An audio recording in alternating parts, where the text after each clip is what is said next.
हमारे साथ तेजस्वी यादव के सिपाही और हाजीपुर में बड़ी मजबूती से चिराग पासवान के विरुद्ध में चुनाव लड़ने वाले शिवचंद्र राम जी हैं। शिवचंद्र जी, चिराग पासवान ने बयान दिया है कि जो यूनियन पब्लिक सर्विस कमीशन का जो विज्ञापन आया है उसके विरुद्ध में प्रधानमंत्री से बात करेंगे।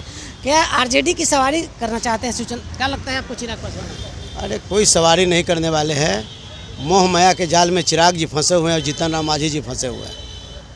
आज के जो परिवेश है, जो दलितों का ताकत और दलितों की शक्ति जिस तरीक़ा से केंद्र में बैठी सरकार छीन रही है, वैसे परिवेश में जीतन राम मांझी ऐसे लोग और जो है कि चिराग पासवान जी ऐसे लोगों को एकदम इस्तीफा दे करके रोड पर आ जाना चाहिए और दलितों के हित में काम करने की ज़रूरत है।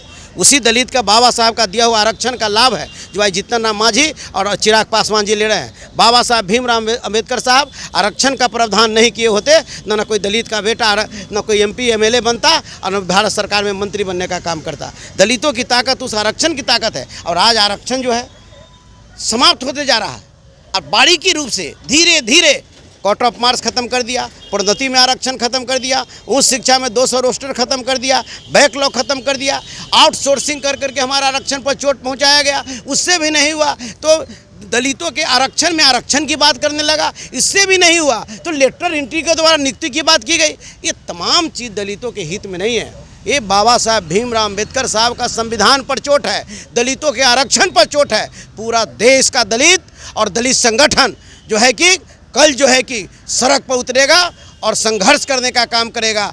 जब तक संविधान की 9वीं सूची में ये तमाम पूरी आरक्षण को उसमें जो है कि शामिल नहीं कर दिया जाता, तब तक यह संगठन लड़ाई चलता रहेगा। शिवचंद्र जी, आप ग्राउंड के अच्छे कार्यकर्ता हैं, पढ़े लिखे इंसान हैं आप। प्रधानमंत्री मोदी ने भारतीय जनता पार्टी के लोगों ने कहा है कि हमने मुसलमान को राष्ट्रपति बनाया, आदिवासी को राष्ट्रपति बनाया, दलित को राष्ट्रपति बनाया, फिर दलित विरोधी भारतीय जनता पार्टी कैसे बनाने से काम चलेगा? आप हमको बनाते जाइए। अब बना करके कोई पावड़े नहीं। किनके शासन में थे गोविंद जी राष्ट्रपति? जो मंदिर में जाते हैं तब पट नहीं खुलता है। किनके शासन काल में किनके राष्ट्रपति थे? वो किनके राष्ट्रपति थे? जब राष्ट्रपति दलित के जब था, मुर्मू साहब अभी राष्ट्रपति थे, तो जब पार्लियामेंट का उद्घाटन हुआ, पार्लियामेंट में क्या उसमें राष्ट्रपति दलित का राष्ट्रपति की सहभागिता नहीं होता? क्या उसके लिए वो बोर्ड में नाम नहीं होता? कहाँ का कौन है अति करके? तो मुंह में राम बगल में छुरी से काम नहीं चलेगा। कल बंदी को किस रूप में आप लोग ले रहे हैं? राष्ट्रीय जनता दल किस रूप में ले रहा है? देखिए, एकदम निश्चित रूप से जो हमारा दलित संगठन है या हम लोग हैं, सड़क पर उतरकर और केंद्र की सरकार की तमाम नीतियों का जो दलितों के ये ताकत को कमज़ोर करने का काम किया है, इसका हम लोग मजबूती से इसको विरोध करने का काम। चिराग पासवान अगर इस्तीफा करके आते हैं तो आपकी पार्टी स्वागत करेगी? अरे मान लेते हैं कि ये दलित जो इश्यू है, पार्टी इशू कौन क्या करेगी मैं नहीं जानना चाहता, ये शीर्ष नेतृत्व का मामला है। लेकिन आज जो देश में जिस तरीक़ा से बारीकी के साथ दलितों का जो आरक्षण को समाप्त किया जा रहा है, दलिती की जो परिस्थितियां को कोई देखा नहीं जा रहा है, अब धीरे धीरे धीरे दीमक के तरह दलितों की ताकत को जो है कि चाटा जा रहा है।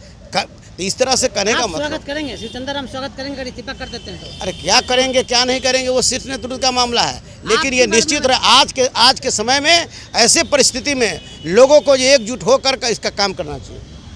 तो सुन रहे थे पूर्व मंत्री शिवचंद्र राम को कह दिया है कि कल पूरा दलित समाज, दलित संगठन उतरकर प्रधानमंत्री नरेंद्र मोदी के दलित विरोधी नीति का विरोध करेगा। हमारे सहयोगी आदित्य के साथ कौशलेंद्र, पटना से।